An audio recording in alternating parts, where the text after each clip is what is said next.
Hey guys, I was thinking that since all elementary teachers are reading books out loud on video, that I would do the same for you with young adult books because I know that that's something that you might be missing. Um, I know that reading is lit is a big part of our school, and I really miss it, and so I thought I would bring you guys just a little bit of that um, in your home. And so what I'm going to be doing is reading parts of a book for 15 minutes every day. And it'll be different books so that if one book doesn't interest you, then you can read a different book. Um, I've got a couple of classics and then some suspense novels. I've got a love novel, all young adult. And one really cool thing is I have the second book by that author, Iain Reid. He wrote I'm Thinking of Ending Things, which we really loved at the beginning of the year. So I'm going to be reading his second book called Foe, and I'm going to post the Kindle book as I'm reading out loud so you can follow along with me. Um, if you have any requests for books, if I have them, I'll read them. If I don't, I'll try to get them. So I'm just letting you know that ahead of time, and I look forward to reading with you. All right, here we go. We are starting reading Foe by Iain Reid. This is the cover of the book. And I'm going to skip past all this because it's just about the books. Here we go. One has to be careful what one takes when one goes away forever. Act 1, Arrival. Two headlights. I awake to the sight of them. Odd because of the distinct green tint, not the usual white headlights you see around here.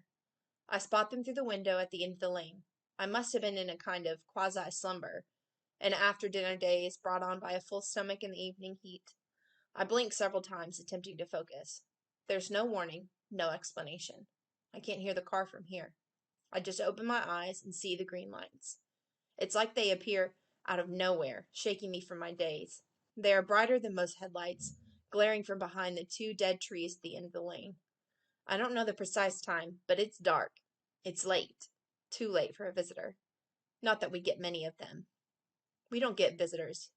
Never have. Not out here. I stand, stretch my arms above my head. My lower back is stiff. I pick up an open bottle of beer that's beside me, walk from my chair straight ahead several steps to the window. My shirt is unbuttoned, as it often is at this time of night. Nothing ever feels simple in this heat. Everything requires an effort. I'm waiting to see if, as I think, the car will stop, reverse back onto the road, continue on, and leave us alone, as it should. But it doesn't. The car stays where it is. The green lights are pointing my way. And then, after a long hesitation or reluctance or uncertainty, the car starts moving again, toward the house. You expecting anyone? I yell to Hen. No, she calls from down from upstairs. Of course she's not. I don't know why I asked. We've never had anyone show up at this time of night. Not ever. I take a swig of beer. It's warm. I watch as the car drives all the way up to the house and pulls in beside my truck. Well, you better come down here, I call again. Someone's here. I hear Hen walk down the stairs and into their room. I turn around. She must have just gotten out of the shower. She's in cut-off shorts and a black tank top. Her hair is damp. She looks beautiful. Truly. I don't think she could look more like herself or any better than she does right now, like this. Hello, I say. Hey. Neither of us says anything else for a moment, until she breaks the silence. I didn't know you were here. Inside, I mean. I thought you were still out in the barn. She brings her hand up to her hair, playing with it in a specific way, curling it slowly around her index finger and then straightening the hair out. It's compulsive. She does this when she's concentrating, or when she's agitated. Someone's here, I say again.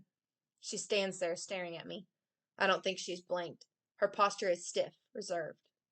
What? I ask. What is it? Are you okay? Yes, she replies. It's nothing. I'm surprised someone's here. She takes a few hesitant steps towards me. She maintains more than an arm's length distance, but is close enough now that I smell her hand cream. Coconut and something else. Mint, I think. It's a unique smell, and one I register as Hen. Do you know anyone with a black car like that? No, I say. Looks official, like government, doesn't it? Could be, she says. The windows are tinted. I can't see inside. He must want something, whoever it is. They're here. They came all the way up to the house. A car door finally opens, but no one steps out. At least not right away. We wait. It feels like 5 minutes. Standing, watching, waiting to see who would step out of the car. And maybe it's more like 20 seconds. Then I see a leg. Someone steps out. It's a man. He has long blonde hair. He's wearing a dark suit, collared shirt, open at the top, no tie. He has a black briefcase with him. He shuts the car door, adjusts his jacket, and walks up to the front porch. I hear him on the wooden planks. He doesn't need to knock on the door because we're watching, and he can see us through the window.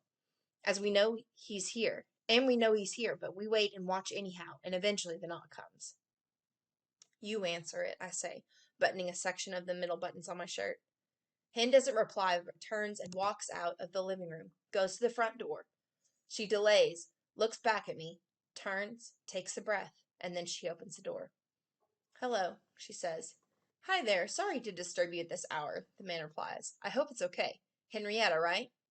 She nods and looks down at her feet. My name is Terence. I'd like to have a word with you. Inside, if possible. Is your husband home? The man's exaggerated smile hasn't changed since she opened the door. Not at all. What's this about? I ask, stepping out of the living room and into the hall. I'm right behind Hen. I place a hand on her shoulder. She flinches at my touch. The man turns his attention to me. I'm taller than he is, wider, and older by a few years. Our eyes meet. He holds his attention on me for several moments, longer than what I deem normal. His smile moves to his eyes as if he's delighted by what he sees. Junior, right? Sorry, do we know you? You look great. What's that? This is very exciting. He looks to Hen. She doesn't look at him. I had butterflies in my stomach the whole way over, and it's not a short drive from the city. It's thrilling to finally see you like this. I'm here to talk with you, both of you. That's all, he says. Just to talk. I think you'll want to hear what I have to say. What's this about? I ask again. There's something unusual about this man's presence. Hen's unease is visible. I'm uncomfortable because Hen is uncomfortable. He better start telling us more. I'm here on behalf of Outermore. Have you heard of us? Outermore, I say. That's the organization that's dealing with. Would it be okay if I came in? I open the door wider. Hen and I step aside. Even if the stranger has malicious intentions, I've seen enough to know Terence is no threat. Not to me. Isn't much to him. He has an office worker's body, a delicate frame. He's a pencil pusher.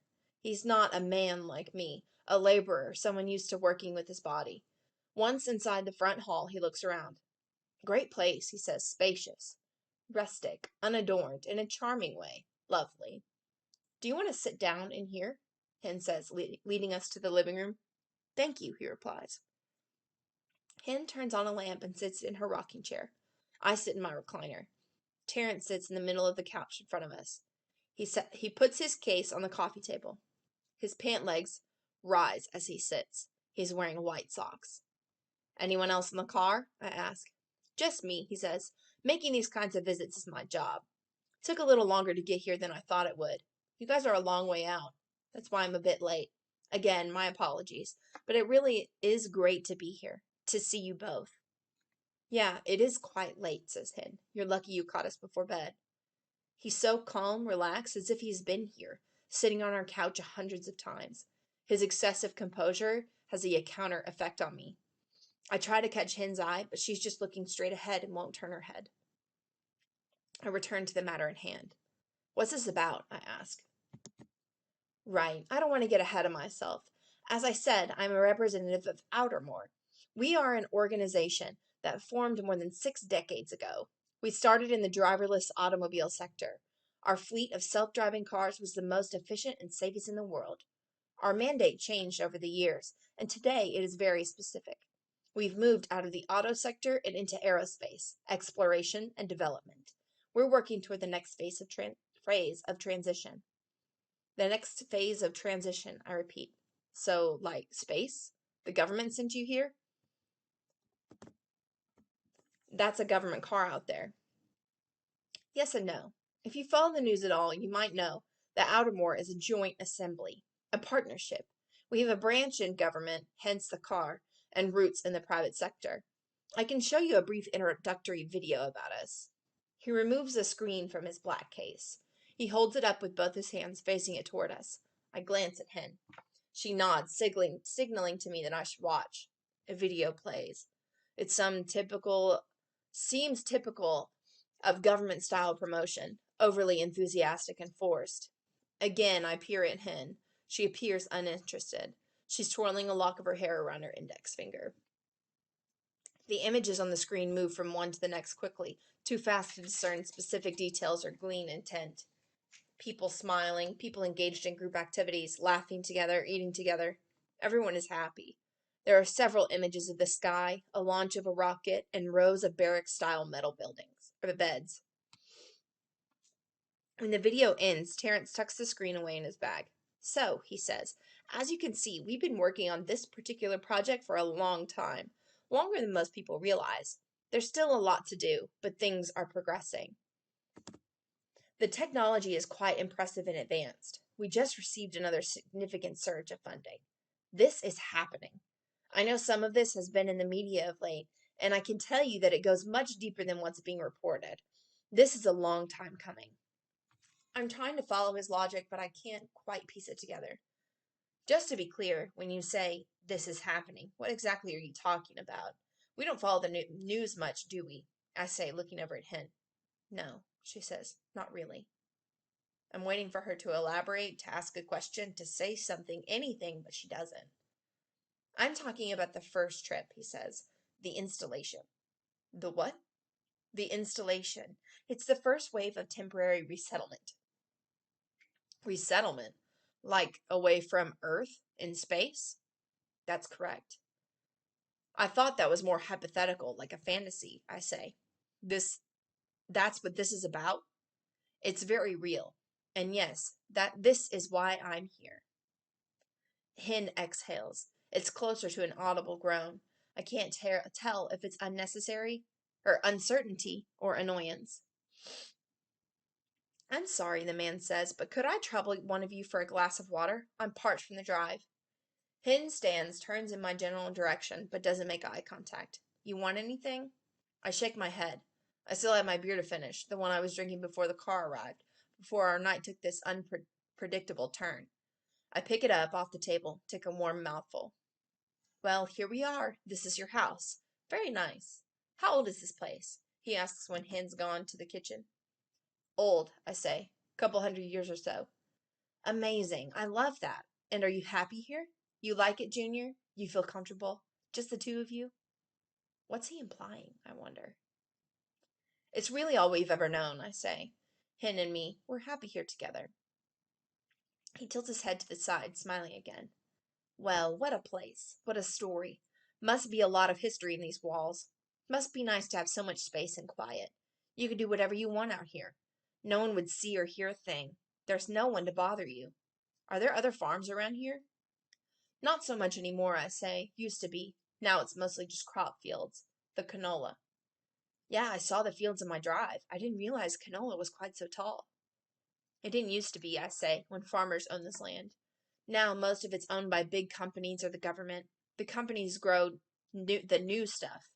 It's a hybrid, a lot taller and more yellow than the original was in the old days. Barely needs any water. These plants will last through a long drought. Grows faster, too. Doesn't seem natural to me, but it is what it is. He leans towards me. That's fascinating. Do you ever feel a little antsy, all alone out here? Hen returns with his glass of water and passes it to Terrence. She moves her rocking chair closer to me and sits. Fresh from our well, I say. You won't get water like this in the city. He thanks her and brings it to his mouth, drinking 3/4 of the glass in one long, loud pull. A small rivulet of water escapes the side of his mouth down his chin. He puts the glass down on the table with a satisfying sigh. Delicious, he says. Now, as I was saying, planning is already underway. I am a liaison with the Public Relations Department. I've been assigned to your file. I'll be working closely with both of you. With us, I say? We have a file? Why do we have a file? You didn't until, well, recently. My mouth is dry. I swallow, but it doesn't help. We didn't sign up for anything or agree to have a file, I say, sipping from my beer. He displays his toothy smile again. Like many people in this city, I assume his sparkling white teeth are implants. No, that's true, but we've had our first lottery, Junior. Your first what? I ask. Our first lottery. That's what you're calling it, says Hen, shaking her head. A lottery? What exactly are you talking about? I ask. It's hard for me to know how much the general public, such as yourselves, are aware of already, how much you've pieced together based on things you've read or seen. I guess out here, not much. So it's like this. You've been selected. That's why I'm here. Even though his mouth is closed, I see Terrence run his tongue over his top row of teeth. I look over at Hen. She's looking straight ahead again. Why won't she look at me? Something's bothering her. It's not like her to avoid me. I don't like it. We have to listen to this, Junior, Hen says, but her tone is off. We have to try to understand what he's saying. Terrence looks from me to her and back to me. Does he notice her irritation? Could he? He doesn't know us, know what we're like together when we're alone. Excuse my informality, he says, standing up to take his jacket off his jacket. The water helped, but I'm still a bit warm. Everything is air-conditioned back home. Hope you don't mind if I get a bit more comfortable. Are you sure you don't want some water, Henrietta? I'm fine, she says. Henrietta. He's calling her by her full name. He's sweating through his shirt. The blotches of random moisture look like a map of small islands. He folds the jacket and lays it down on the couch beside him. Now's the time to ask more questions. He's giving me the opportunity. It's clear from his body language. So, you said I've been selected? Right, he says. You have. For what? I ask. For the trip. The installation. Obviously, this is preliminary. It's just the beginning. I have to stress that this is still the only the long list, so I don't want you to get too excited just yet. But what can I say? It's hard not to be excited. I'm excited for you. I love this part of my job more than anything, delivering the good news. There are no guarantees. I need you to understand that. In fact, far from it, but this is significant. This is a significant moment. He looks at Hen. Her face is expressionless. You wouldn't believe the flood of volunteers we've had over the last few years. Thousands of folks are all dying to be picked. There are a lot of people who would give everything they have to be getting the same great news right now. So, I'm not really following, I say. Really? He laughs, shakes his head, composes himself. Junior, you made it! You're on the long list for the installation. If things progress, if you're chosen, you'll get to visit Outermore's development. You might even get to be part of the first move, the first wave. You might get to live up there. Terrence points to the ceiling, but he means to gesture beyond it, beyond the roof and into the sky. He wipes his hand across his forehead, waiting for his news to sink in, and then continues. It's the chance of a lifetime. It's just the beginning.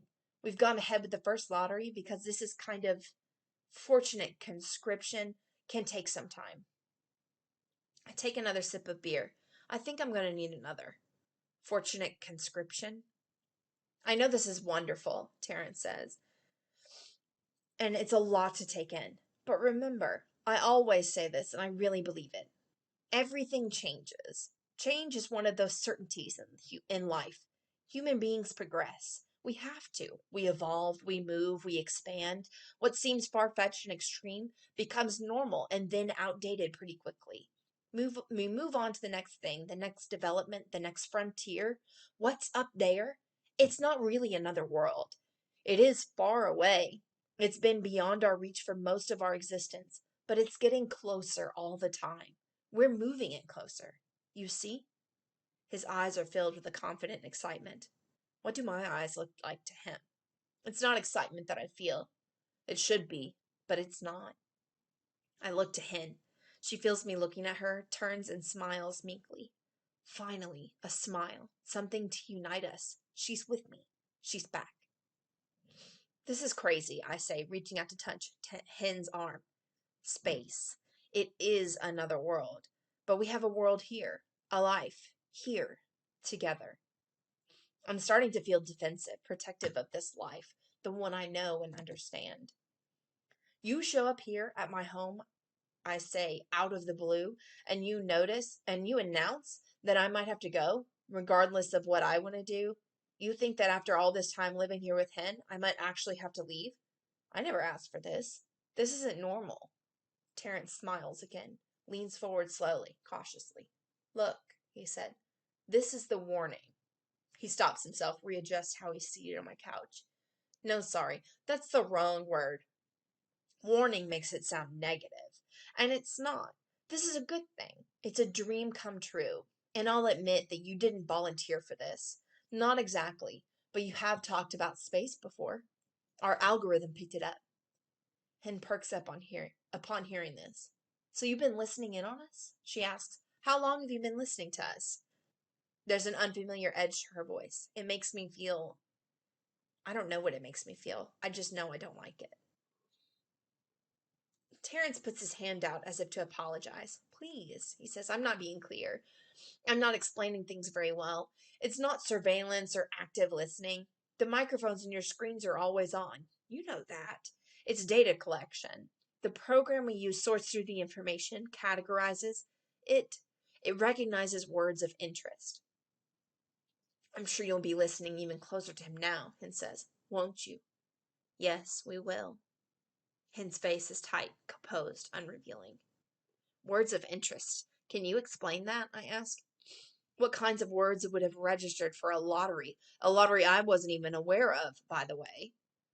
I hope this is the question Hen once answered. For our purpose, words of interest include any talk of travel or space or planets or the moon. We'd pick those up for sure. It's information we need. He stops, pausing as if to decide how much to say. Our lottery system is complex and impossible to explain in a simple way. You just have to trust us. This whole thing is about trust. Hen's hands are pressed together. She's so still, so quiet. Why doesn't she say anything? Why doesn't she ask more questions? Why is she leaving it all up to me? Can you tell us more? I ask. What's the development like? Back when this started years ago, there were many possibilities for human existence in space, or so we believed. The moon, Mars, Outermore was even considered colonizing a newly discovered planet that was orbiting a star in a neighboring solar system. In the end, we decided to build our own planet, as it were, our own space station. All of this, what he's saying, neighboring solar systems, it's hard for someone like me to comprehend. But I have to try.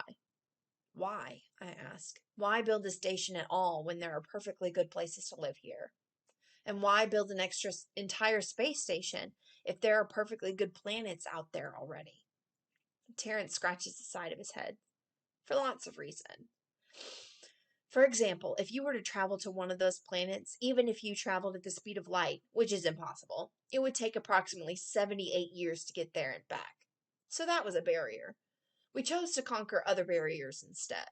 We knew we wanted the first phase, the development, to be a test period, an investigation.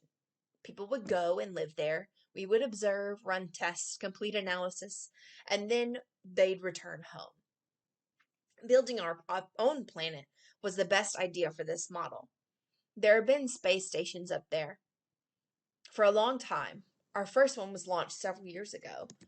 We've been working on it since then. The development has expanded rapidly. It's now become a massive space station. It's orbiting around the Earth right now as we speak. It's not finished yet, but it's up there. We can't help ourselves, I think. Can't stop expanding, spreading, conquering. And the government knows about all this? We are the government, he said. We're connected to the government. It's our research. I've never even been on an airplane, I say. Neither has Hen. She would hate it. She's never traveled far. She would be terrified of going to space. Oh, says Terrence. I should have clarified that right away. That's my fault. It's you I'm talking about here, Junior. Just you. And then it dawns on me. I see what he's suggesting. We're not both on the list? We're not both part of the lottery? I ask. No, I'm afraid not. Only you, Junior. Hen doesn't react. She doesn't say anything. She doesn't even sigh or make a sound. She just sits there. I don't know how to take this. I don't feel like I have a choice. And she's not helping. What happens next? I say. Nothing really. Nothing that's pressing or immediate. The list is still long, as is the process. Think of this as a marathon. It's part of our policy to give you this news in person, if possible. A gel. It is the best way to start a gel relationship. that helps you get used to If you don't get picked for the short it's so list, weird. this will so be our abstract first and last visit that I can't really but it imagine might be a it. lot more than that. When Terrence excuses himself to go to the restroom, Hen and I are left alone at last. and I'm sure you can appreciate At first, this, neither of Junior. us says anything. I can't reveal We sit in bewildered details silence. other than Then you're Hen on finally it. looks at me. Everything else I look is right into her classified. eyes. What I can say Now is that that she nothing sees will me be is decided paying for a attention few to me, years. I feel instantly better. A few years. She says. Hearing this helps me relax. I'm not sure. The remote possibility trying is to actually take it all far in, off. I say, Distant. shaking my head. Like I the know I'm orbiting supposed to be space happy station and itself. excited, But maybe maybe Hen this understood is an that from the opportunity most people outset. would pay for. But Maybe that's why she's do you so feel quiet, upset, so scared, calm. blindsided? No. This I brings say, our "I'm conversation to an end, kind Good, of. she said. It's In a lot to actual take in. fact, Terrence Fucking continues like to gel. talk, to Fucking like pontificate, gel, I to repeat. explain the goals of Outermore Terrence for comes another back, hour or more. so we don't have a chance But he's not to saying talk anything anymore by relevant to me. ourselves. He picks When I back up interject where with a question right or where he comment, left off, he does the barely company pausing. line. And yet, A lot of he what he still says doesn't seems answer any of rehearsed. my questions. I wonder how long he's been doing this job. He goes He can't be off that on long. abstract He's tangents. still too He scripted reveals and complex self-conscious. algorithmic It's clear that he's details openly about the excited, long that's list. for sure. He shows more At videos one of point, newly he tells designed us about rockets something with transparent Outermore exhaust developed called and a life video that gel, attempts a to kind of explain topical something ointment called that helps thrust bodies vectoring. acclimate. At Hidden, sitting beside me the whole time, listens to all of it. Then, after half an hour or so, to she the lack excuses of herself. atmosphere. Terrence talks at A me for a gel, while longer. I think. A gel that And helps at you get last, used to it seems he has something. nothing else to It's say. so weird, so abstract. I know I have more that I questions, can't more really concerns imagine I it. want to ask him When about. Terrence But this excuses whole himself to experience go to has the been so restroom, Hen and I are unexpected left and alone at overwhelming that I last. can't remember what my At first, questions neither are. of us says anything. I've lost We all sit my in stamina, bewildered silence. all my curiosity. Then Hen finally I looks escort at me. him to his I car. look right into her We eyes. shake hands. Not that she Looking sees at him me, out is here, paying any attention feeling to his me. hand in mine, I get an odd sensation Now that for she the first sees time me, tonight is paying that attention he's to me, somehow I feel familiar instantly to me. better. What are you thinking? He sets his case She in the says. car, leaves the door I'm not open, sure. and surprises me by I'm just turning trying to back take it around all in, and pulling I say, me in for a shaking my hug. head.